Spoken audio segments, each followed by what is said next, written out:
Assalamualaikum warahmatullahi wabarakatuh. Salam Malaysia Madani, salam harapan, salam perpaduan dan juga salam Ramadan kepada semua rakan-rakan yang sempat bersama saya di channel YouTube saya. Dan saya mengucapkan ribuan terima kasih kepada anda yang terus setia dan terus memberikan dukungan dan sokongan, yang juga turut komen, yang like, yang share, ya, dan juga yang telah pun subscribe channel saya. Dan di serta ini juga saya mengucapkan terima kasih kerana anda di antaranya yang telah memberikan dukungan sehingga saya setakat ini telah mencapai 30,000 subscribers yang telah subscribe channel saya, dan saya amat tertaburi kepada anda semua kerana dengan dukungan anda lah, ya, yang menjadikan saya rasa masih bersemangat lagi untuk meneruskan, ya, sesi penerangan kepada anda semua, terutamanya dalam isu-isu politik semasa. Ya. Okey. Uh, Kebetulan saya menyebut bulan Ramadan ini, ya, kita masih jauh lagi untuk nak mencapai bulan Syawal, ya, Aidilfitri. Namun saya percaya di antara rakan-rakan ada yang telah membuat persiapan awal untuk menghadapi sambutan Hari Raya Aidilfitri, ya, terutamanya bagi uh, bagi kita semua yang ada anak ramai, ya, tentunya dah telah membuat persiapan mungkin tidak begitu meriah tapi sederhana, kerana bagi kita raya ni lebih kepada anak-anak, ya, lebih kepada kita meraihkan anak-anak yang juga telah berpuasa. Jadi untuk mengembirakan dia, maka kita raihkanlah, ya, sekadar kemampuan kita. Dan saya juga nak promote sikit, ni sampul raya PMX, sampul raya yang saya juga baru dapat, ya. Saya ambil daripada Shopee. Ni Shopee. Harganya saya tak ingat lah berapa harga. RM10 kot satu ni. Dalam ni ada 10 ni. Ya. Ni dah dia. PMX. Ni sampul raya. Ya. Sampul raya. Belakang dia macam ni. Belakang dia macam ni. Silau kot. Belakang dia macam ni. Macam ni. Dari depan comel lah. Depan dia comel lah. Jadi kita boleh tempah di Shopee. Ya, ada di Shopee. Sampul raya. Jadi kita boleh juga meraihkan Aidilfitri yang kita rasa amat bersyukur sekali kerana kita dapat merayakan Aidilfitri dengan Perdana Menteri yang baru. Ya. Walau macam mana orang kata dekat dia pun, ya, kita ada Perdana Menteri yang berprinsip, yang tegas, yang berani, tak mudah koyak. Ya. Ini kita nak Perdana Menteri macam ni.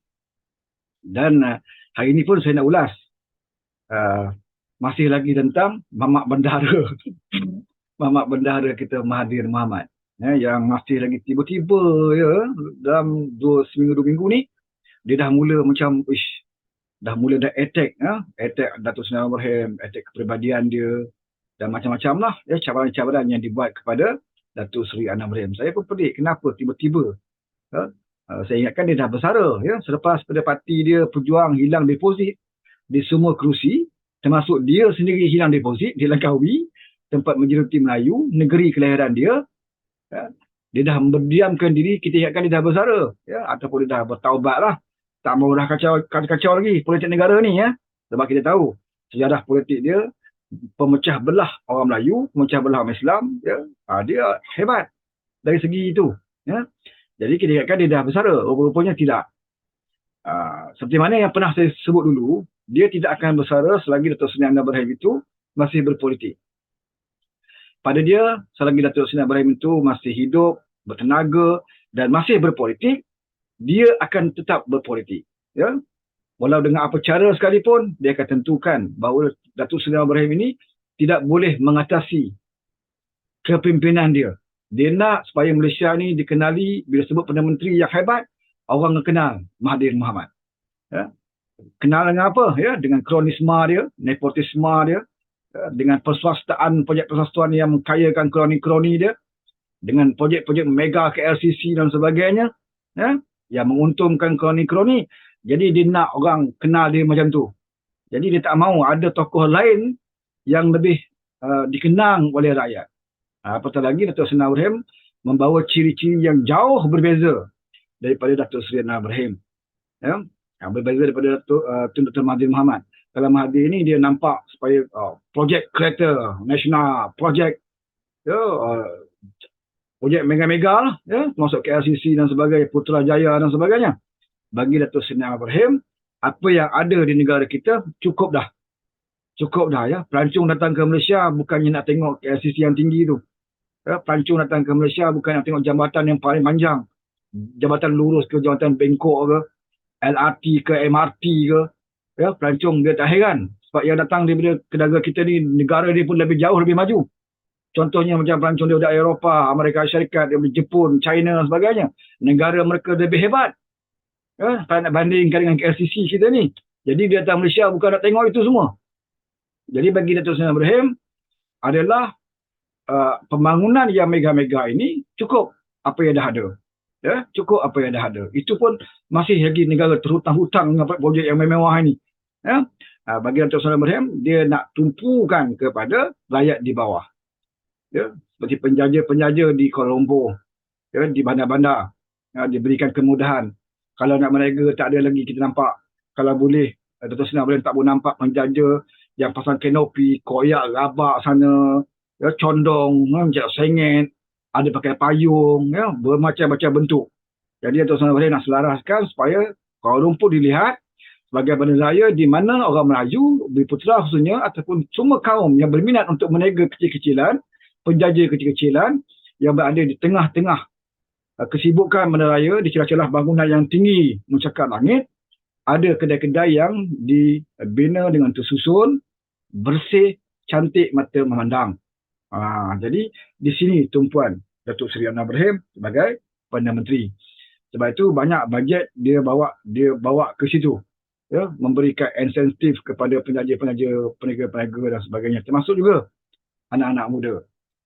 Tidak ada satu pun dalam bajet baru ini yang mensasarkan projek-projek mega, projek-projek untuk nak naikkan nama dia. Tak ada. Semuanya lebih kepada menumpukan kepada rakyat-rakyat di bawahan. Dan target dia tahun ini adalah untuk sifar kemiskinan tegak. Walaupun dikata macam-macam lah oleh para lebay ni. Mana mungkin kita boleh sifarkan kemiskinan. Sebab itu Tuhan adakan mewajibkan fitrah dan zakat untuk orang miskin. Mana mungkin kita boleh hapuskan kemiskinan. Ini pandangan negatif yang dibawa oleh para lebay. Apakah kerana adanya hukum yang Tuhan turunkan mengenai fitrah dan zakat dan fitrah ini, bermakna kita tidak perlu lagi nak basmi kemiskinan. Maknanya kita seolah menyalahkan Tuhan. Tuhan dah perintah untuk mengeluarkan zakat fitrah kepada orang-orang yang memerlukan, orang yang layak, asnaf-asnaf yang memerlukan. Apakah kerana Tuhan bagi hukum itu, maka Tuhan bersalah. Seolah-olah Tuhan tidak lagi kisah tentang kemiskinan. Itu pemikiran yang tak betul. Pemikiran yang tak betul. Jadi apa yang Tuhan arahkan kepada kita, selagi ada rakyat yang miskin, selagi ada rakyat susah, sedaya upaya, hendaklah kita bantu dan juga tolong. Lebih-lebih lagi kepada pemerintah. Soal berjaya, tidak berjaya itu soal lain. Sasaran ataupun target itu mesti ada. Jadi Perdana Menteri target dia tahun ini supaya sifar miskin tegak. Dia sebut miskin tegak. Bukan miskin. Kerana manusia ni sentiasa ada kaya, ada sederhana, ada miskin. Sampai akhirat besok memang ada. Orang kaya, orang yang sederhana dan orang miskin ada. Tapi kadar kemiskinan itu saya tak tahu akan berubah. Kalau zaman-zaman dulu mungkin pendapatan RM200 sebulan itu miskin. RM100, RM200, RM300 itu dikira miskin. Sekarang ni RM3,000 pun miskin. Pendapatan bulanan RM3,000 dah jadi macam kategori miskin. Jadi sebab itu, bagi Datuk Seri Anwar Ibrahim, yang dia nak hapuskan itu adalah kemiskinan tegak. Kemiskinan tegak. Bermakna kemiskinan ini terlalu miskin. Dia tidak ada pendapatan, dia tidak ada rumah, tidak ada, ya ibarat macam kalau tak bagi makan, dia tak boleh makan. Anak dia tak boleh nak sekolah. Ini dia maksudkan dengan kemiskinan tegak. Dan inilah yang cuba nak dihapuskan oleh Datuk Seri Ibrahim di bawah Kerajaan Malaysia Madani. Jadi Mahathir kata, zaman dia memerintah dulu, dia kata, tak ada orang Melayu susah. Dia kata selepas dia memerintah, ya, zaman tempoh dia dah memerintah, 22 tahun, kemudian dia jadi Perdana Menteri 22 bulan, Melayu dah mula susah. Ya, hari ni orang tua ni, dia syok sendiri. Ya, dia syok sendiri. Betul ke zaman dia 22 tahun dulu, tidak ada Melayu yang susah? Ya, tidak ada Melayu susah. Betul, zaman itu tidak ada orang kibar bendera putih. Ya, tidak ada orang kibar bendera putih. Tapi adakah itu bermakna rakyat semua senang? Ya, yang pasti selama 22 tahun, yang senang waktu itu adalah kroni-kroni Mahathir. Berapa ramai tycoon-tycoon dia. Ya, Vincent Tan-nya, dengan Robert Koch-nya, dengan Seymour Mokhtar, itu geng-geng dia orang lah ni. Dalam ada Daim-nya, Empire Daim Zainuddin, Empire Mohzani, Mirzan, ni semua kenal. Ya, semua kenal. Yang itu, zaman dia, yang kaya raya, betul, itu ada. Zaman dia. Tapi nak kata, waktu dia jadi kerajaan, tidak ada yang miskin, itu pembohongan. Dan dia syok sendiri. Dia tak rasa, sebab dia tak pergi ke bawah. Dia jadi Perdana Menteri, bukan seperti Datuk Seri Ibrahim ni. Ya, selalu turun ke bawah setiap minggu, pergi bergele-gele, setiap Jumaat, masjid-masjid dia pergi. Tujuan dia, supaya waktu yang terluang, ya, waktu ibadat waktu Jumaat itu, itulah waktu kesempatan dia untuk duduk sembang-sembang dengan rakyat di bawah, di warung-warung. Pada solat Jumaat, jumpa dengan rakyat. Sebab dia tahu, selepas itu dia akan sibuk dengan kerja-kerja dia sebagai Perdana Menteri. Jadi hari Jumaat, dia akan bertukar-tukar tempat supaya dia dapat menyentuni rakyat-rakyat di bawahan. Ya? Kerana sebelum dia jadi Perdana Menteri, itulah cara dia. Ya? Dia suka pergi ke bawah. Jumpa dengan rakyat di bawah. Jadi bila dia jadi Perdana Menteri, takkan dia tak nak jumpa dengan rakyat yang di bawah. Jadi dia masih sama. Sama ada dia jadi Perdana Menteri ataupun tidak, itulah cara dia. Ya? Bila dia naik kereta ke, dia ke mana, dia nampak rakyat, dia akan buka cermin tingkap, angkat tangan. Ini dia mesra dengan rakyat. Ya? Semua ada anak muda, orang tua, orang Melayu, orang Cina, India, bagi dia sama saja. Itu ada rakyat Malaysia yang harus dia santuni. Jadi inilah Datuk Seri Ibrahim, dan dia tahu, ya, di mana banyak mana ada lagi orang miskin. Ya? Dia selalu sebut, dia tidak begitu berpegang kepada data. Walaupun data itu penting, tapi bagi dia, data itu belum menunjukkan keadaan yang sebenar. Nak tahu keadaan sebenar, kena turun ke bawah. Kadang data ini boleh dimanipulasikan. Ya? Nak bagi sedap, data kemiskinan turun 5%, turun 10%. Boleh sebutlah. Ya? Tapi nak tahu sebenar, pemimpin kena turun ke bawah.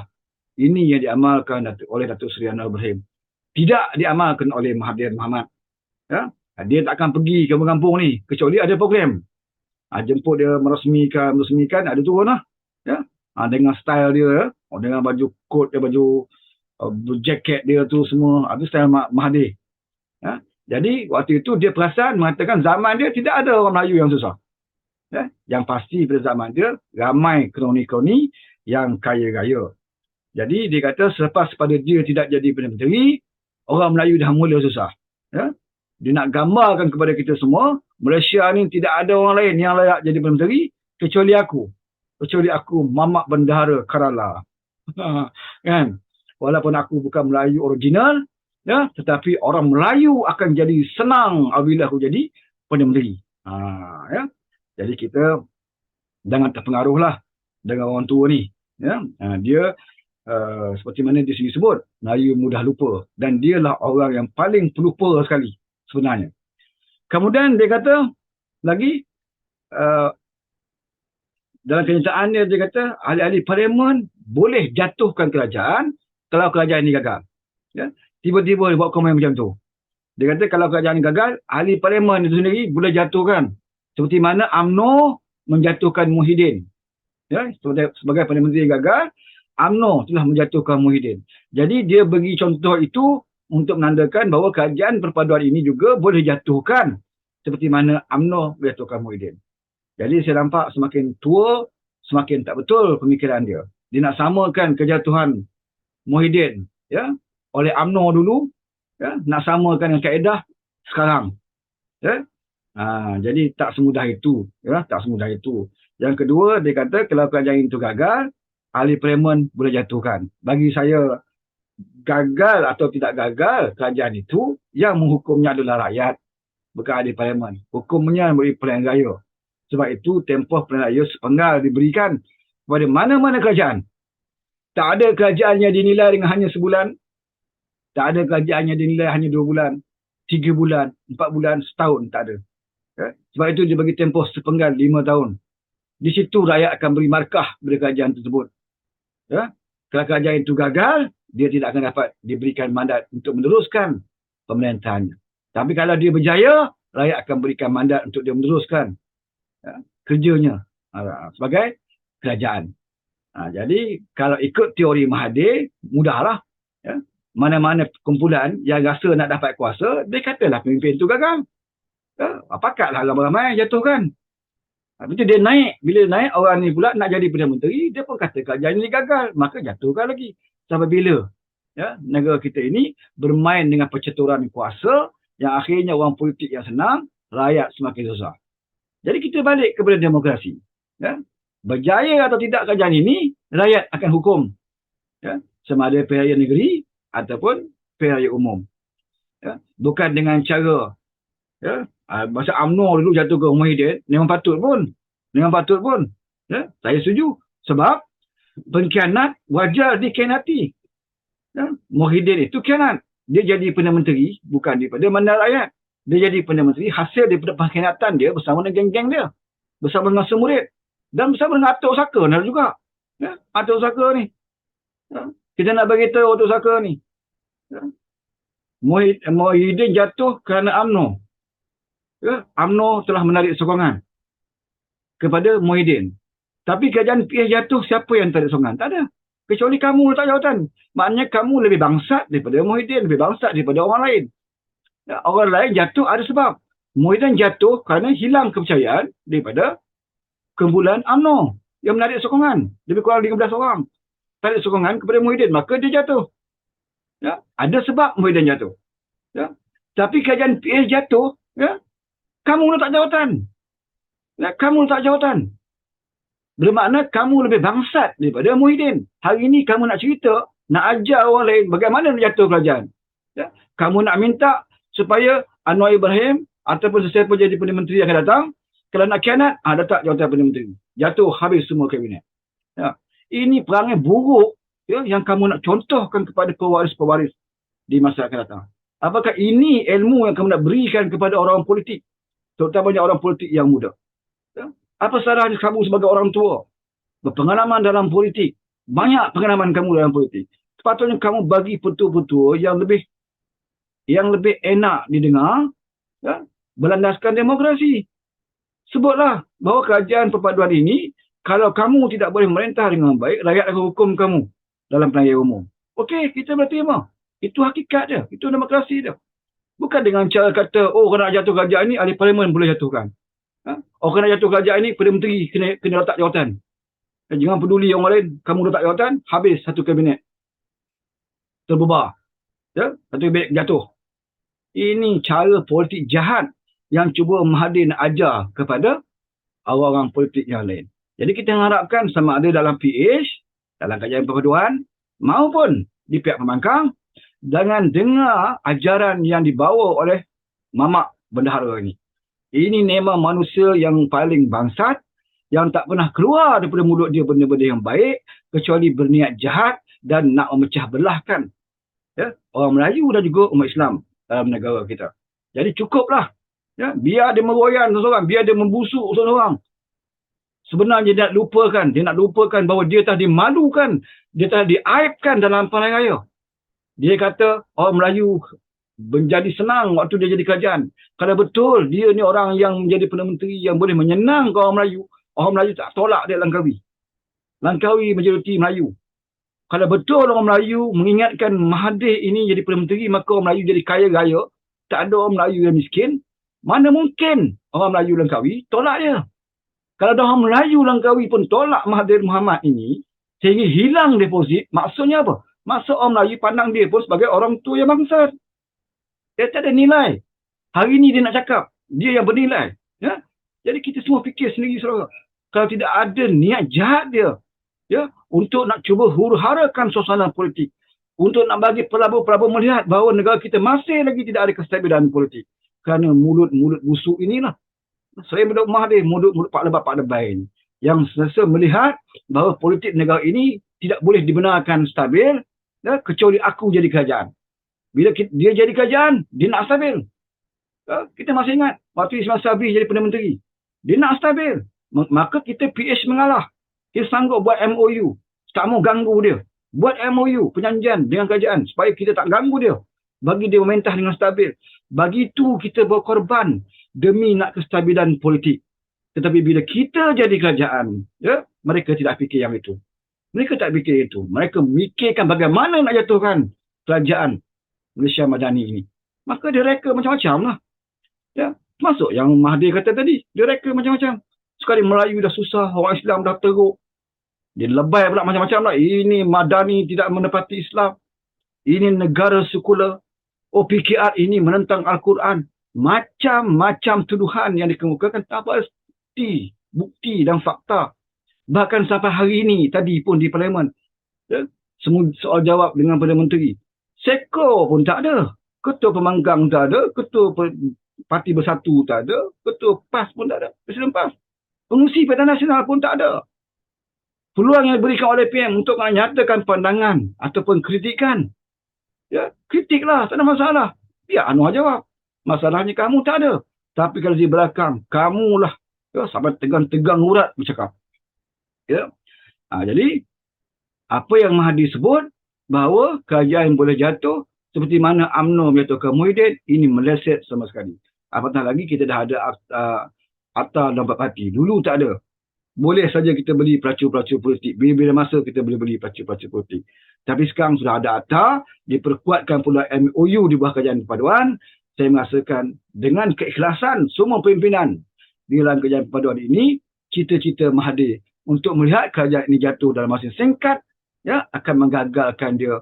Dan yang pasti kerajaan ini insya-Allah akan lebih kekal. Silat-silat kerajaan ini lebih panjang usianya daripada Mahathir Mohamad. Ya? Jadi Mahathir kena ingatlah, sama ada kerajaan ini panjang usia ataupun dia yang pendek usia. Dia kena ingat itu semua. Kemudian dia bagi tahu, dia bagi 7 hari kepada Anwar Ibrahim.